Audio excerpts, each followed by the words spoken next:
Okay, so here we are again, and as I said the last week, this week I'm going to trade only three pairs, the three ones that I see more clear, and well, and that's what I'm trying to do. Okay, so first of all, we have EU here. We are starting to have an uptrend. Okay,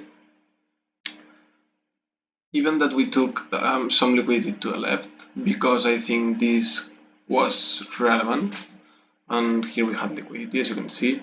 Today it continues going higher. Okay, so as I said last week, I don't want to try to predict, I just trade. Okay, so well, I just like adapt to that moment. So what I saw this morning, it was like this breakdown, so we are in a downtrend.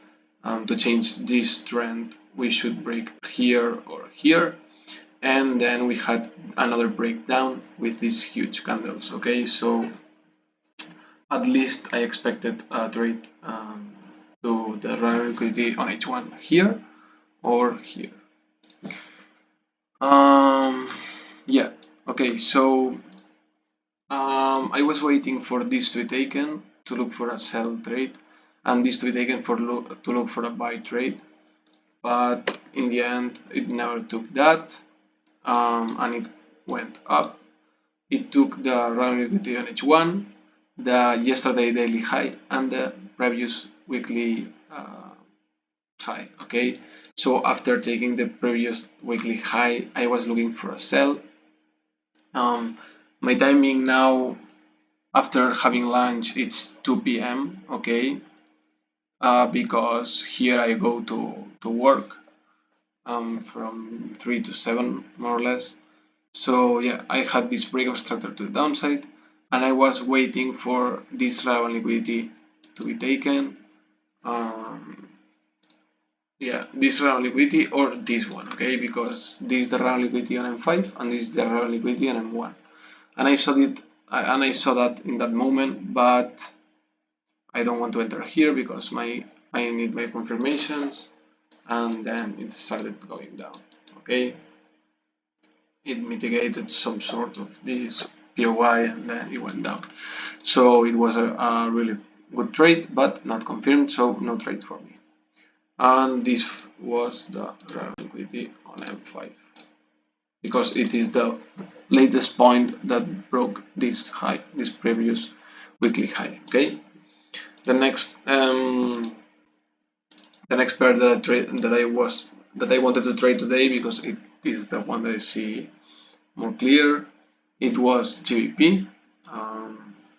GBP, we took this relevant liquidity on H1 here to the left, that took this liquidity here, and well, we had this breakdown, so my break obstructor was here, then we had another breakdown, which the break obstructor was here, and it was the relevant liquidity in H1, but usually on H1 it's strange to have the first break as relevant liquidity because usually it's a break obstructor, but sometimes it reverses. Okay, so it's interesting to consider that. So we took this relevant liquidity on H1, and I was looking for this to be taken as a break obstructor, but we never took that. We had this break obstructor to the upside, no relevant liquidity to the left taken, and it went up. It took a lot of liquidity, like relevant liquidity on H1 and 5, previous daily high and previous weekly high, plus relevant liquidity on H1. So I wanted to look for a sell. Here we had no break obstructor, as this was the last, well, the high. So my low is here, and then I really like this pattern. Like, you have some wicks here, it moves down, inducing sellers, boom, it takes them out, and then boom, the real move.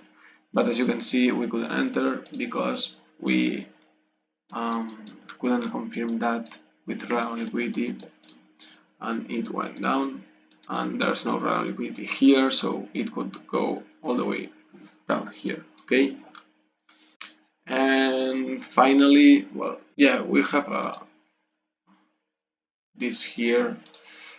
This is interesting because this is an SMT. We have a break obstructor. Which one? This is fake. And then a break obstructor to the downside, but no confirmation again. So yeah. And then USD CAD. Here I had two trades. Well, as you can see, we had this break down and then this break up. So I don't know if this. I don't think that this is a relevant liquidity. It's a break obstructor, yes, but after all this move, maybe this is an SMT. I'm not sure yet.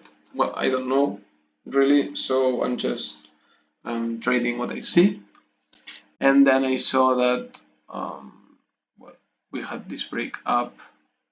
Probably inducing buyers, we are in some sort of range. So after seeing this and this big move to the upside, I thought that this low could be taken. But these were my thoughts. Okay, I just understood that this was relevant liquidity on M5. So maybe not strong enough, but it's relevant liquidity. And after taking these lows here, we had a break obstructor. Yeah, we had a break obstructor on M5.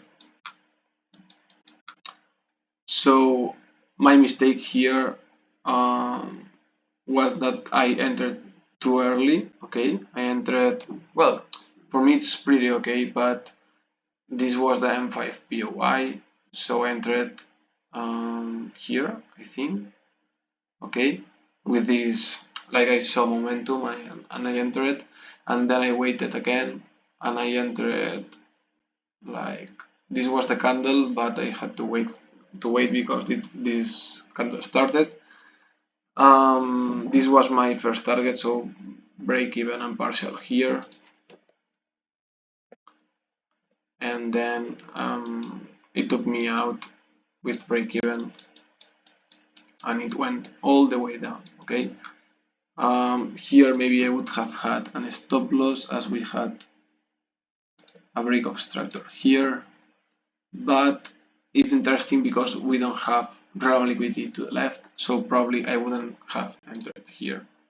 This would be more a continuation.